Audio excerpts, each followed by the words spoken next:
There's this thing people say about trading. They say you need to think big, be bold, be aggressive, act like you already have the money. I don't know who started that, but they probably blew their account. Because the trader who turns $10 into something real doesn't think like that at all. They think small, boringly small. And if you've been here before, if you recognize that feeling, subscribe. You're clearly one of us. I used to think the problem was my account size. Like if I just had more money, I'd trade better, more disciplined, more patient, more calm. That's what I told myself. And then I met people who had bigger accounts, way bigger, and they were making the same mistakes I was. Same impulsive entries, same revenge trades, same refusal to walk away. It wasn't the money, it was everything else. I remember this guy, Marcus. Met him in a trading group maybe 2 years ago. He had just funded a $50K account. Big deal for him. He posted about it like it was a new life. 3 weeks later, he stopped showing up to calls. I asked someone what happened. They said he blew it. Not on one bad trade, just constant noise. He was fighting with his girlfriend every morning, sleeping 4 hours a night, trading during lunch breaks at work. No structure, no calm, just constant reaction. The market didn't break him. His life did, and the market just made it visible. That's the part no one wants to hear. You don't fix trading by learning a better setup. You fix it by fixing everything around it. Because if your day starts with chaos, your trades will too. If you can't sit still for 10 minutes without checking your phone, you're not going to sit still during a drawdown. If you're always rushing, always reacting, always trying to force something, that's how you'll trade. The market doesn't care about your strategy if your nervous system is a mess. I started noticing this more after I began meditating. Not because I'm spiritual. I'm not. I just got tired of feeling like my brain was on fire every time I opened a chart. Meditation didn't make me smarter. It just made me slower. In a good way. Like I could actually see myself about to do something stupid and just not do it. That's it. That's the whole skill. Noticing the impulse before it becomes the action. It sounds so simple. It is simple, but it's also the hardest thing I've ever tried to do consistently. There was this woman, Angela, in one of the group chats I'm in. She never talked much, but when she did, people listened. Someone asked her once how she stayed so calm during drawdowns. She said she prayed every morning. Not for profit, just for clarity.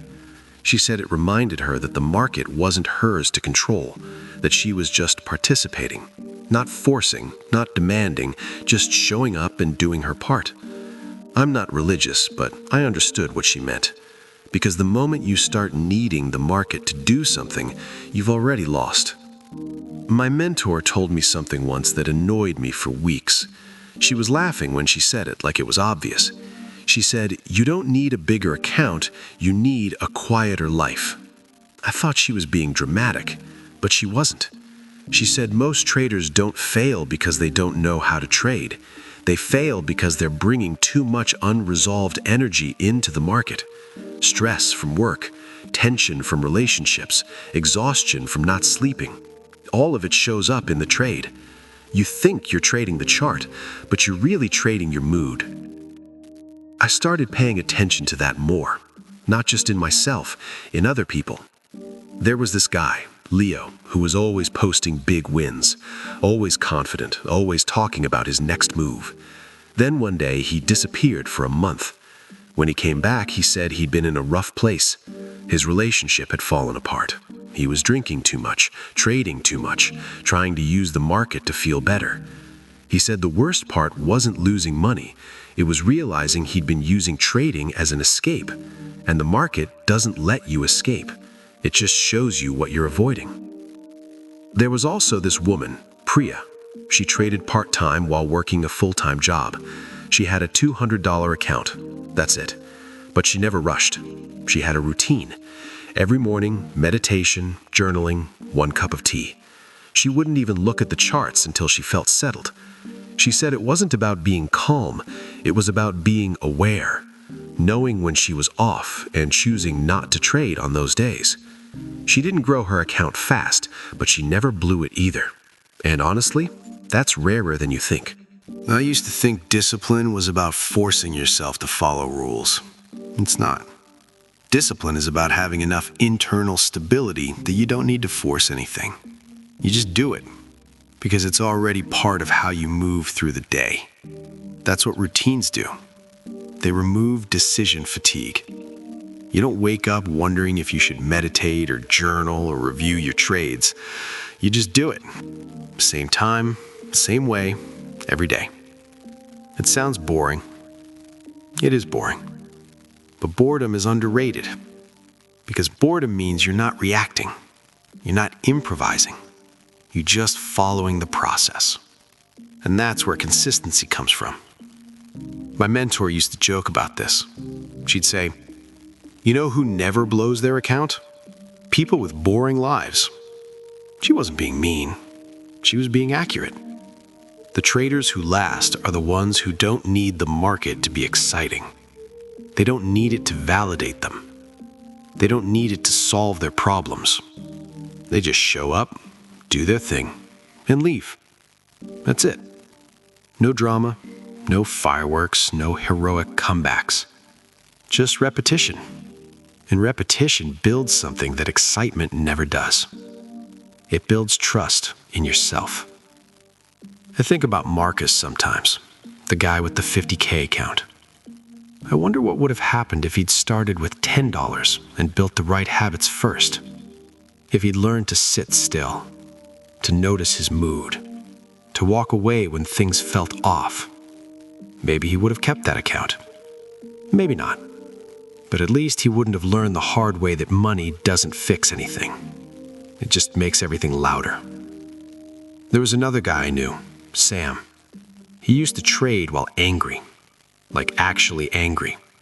He'd get into an argument with someone, then open a trade 5 minutes later. He said he traded better when he was fired up. He didn't. He just felt like he did, because the adrenaline made him feel decisive. But decisive and correct are not the same thing. And the market doesn't care how you feel. It just takes your money if you're wrong. Sam eventually figured that out, but it took him a long time. And a lot of blown accounts. If you're still here, if this is making sense, leave a comment. Tell me what your routine looks like, or if you even have one. Because that's the thing. Most people don't. They think they can just wing it. And maybe you can for a while, but not for long. The traders I respect most are the ones who treat trading like a practice, not a performance. A practice. Something you show up to even when you don't feel like it. Especially when you don't feel like it. Because that's when the real work happens. Not in the trades, in the space between the trades. In the choice to do nothing when your brain is screaming at you to do something. In the choice to close the laptop and go for a walk instead of forcing another setup. And that's where you build the mindset. My mentor told me once, the market will always test your weak spots. It's not personal, it's just what it does. She said, if you're impatient in life, you'll be impatient in trading. If you're reactive in relationships, you'll be reactive in your trades. If you can't handle boredom, you'll overtrade. The market doesn't create these problems. It just makes them expensive. There was this woman, Claire, who used to trade full-time. She was good, really good. But she hated it. She said trading made her anxious all the time, even when she was winning. She said she realized one day that she was using the market to avoid dealing with other stuff. Stuff in her personal life that felt too hard to face. So she'd just sit at the charts all day, not because she needed to, because it was easier than sitting with herself. Eventually, she quit trading for a year, went to therapy, fixed some things. When she came back, she was different. Calmer, clearer. She said the trades felt easier because everything else felt easier. You can't compartmentalize. That's the thing people don't get. You can't be a mess everywhere else and expect to be disciplined in the market. It doesn't work that way, because you're the same person in both places. And if you don't have peace in your life, you won't have peace in your trades. Simple as that. I think the reason people resist this idea is because it's not sexy. It's not a strategy. It's not a setup. It's just life stuff. Boring life stuff. Sleep enough, eat well, move your body sometimes, sit in silence. Fix your relationships or leave them.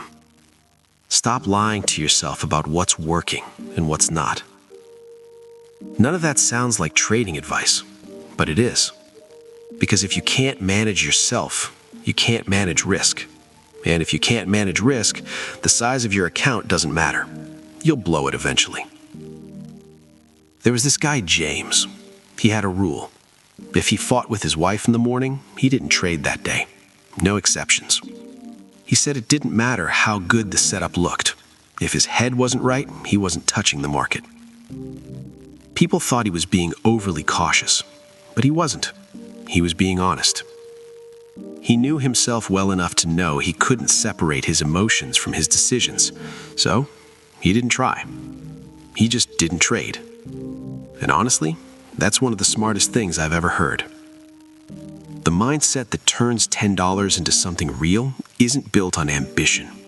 It's built on honesty. Honest about your patterns. Honest about your triggers. Honest about when you're off. And that honesty only comes from paying attention, not just to the charts, to yourself, to how you feel before you open a trade, to what you're thinking when you're about to break your rules, to the voice in your head that says, just this once. That's the voice that kills accounts. And the only way to quiet it is to build a life where it doesn't have as much power. My mentor used to say, money doesn't make you disciplined. It just shows whether you already are. She was right. Because the same chaos that destroys a $10 account will destroy a $10,000 account. It just takes longer and costs more. The work isn't in the market. It's in everything you do before you open the chart. And that's where the real edge is. So if you're starting with $10, good. That's the perfect place to start. Not because the money doesn't matter, but because it's small enough that you can afford to learn the right lessons. You can afford to be patient, to be boring, to build routines that feel too simple to matter, because they do matter, more than any strategy ever will. If this resonated, subscribe. You're clearly thinking about this the right way, and that's rarer than you think. I don't know if you ever really arrive at the right mindset. I think you just keep noticing when you're off, and you keep coming back. That's it. That's the whole thing. You just keep coming back. To the routine, to the awareness, to the choice to not react. And eventually that becomes who you are. Not just in trading, in everything. And that's when the account starts to grow. Not because you're forcing it, but because you've built something stable enough to hold it.